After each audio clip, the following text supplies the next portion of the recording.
déposent. Et qu'est-ce qu'ils vont déposer? C'est la loi en elle-même qui va être remise en question au niveau de son caractère excessif.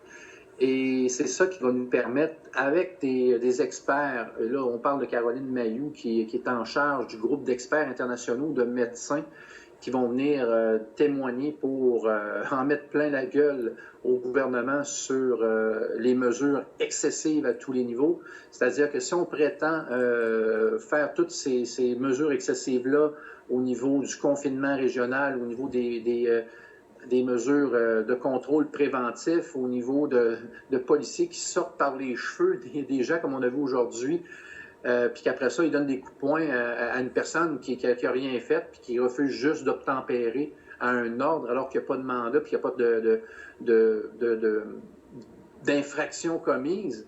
Mais ça, c'est un État dictatorial, comme on a vu au Chili, comme on a vu en Italie mussolinienne ou en Allemagne nazie. Là, je veux dire, plus proche de nous, mettons, l'URSS des années 80, la Roumanie, le bloc de l'Est, l'Allemagne de l'Est avant le mur, etc. Donc, des tyrannies, on en a vécu de notre vivant, là.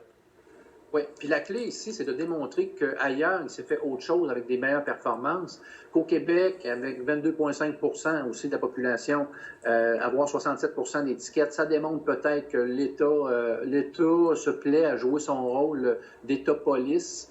22,5 % de la population canadienne avec 63-64 % des décès. Alors, si Legault veut vanter ses performances, il faut qu'il sache qu'il y a des gens qui le surveillent. Puis aujourd'hui, en passant, pour en rajouter, puis il y en a eu plein de gaffes, là, mais de donner un contrat à McKinsey, qui est la firme chouchou de Bill and Melinda Gates Foundation, et de donner 1,7 million d'argent durement gagné par les contribuables québécois, et de refuser, et sans appel d'offres, et de refuser de publier le rapport McKinsey. Pour moi, là, ça, c'est un gouvernement en totale déroute.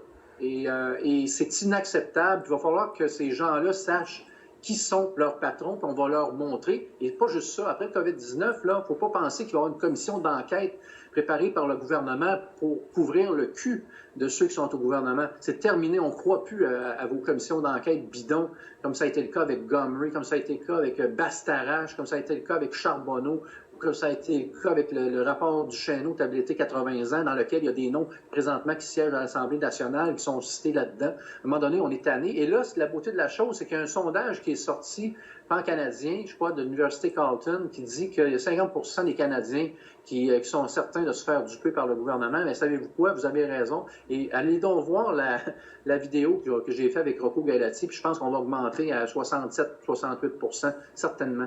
Bon, alors maintenant, je me répète, mais le groupe d'avocats québécois va vraiment challenger les mesures excessives de la loi des mesures d'urgence qui donne les pleins pouvoirs à un fonctionnaire qui est Arruda et au ministre de la Santé. Donc, et ces pleins pouvoirs-là, on voit, c'est ce qui en résulte avec le nombre de plaintes qui pleuvent là, sur les courriels qu'on avait donnés, la ligne téléphonique qu'on avait mis à la disposition du grand public.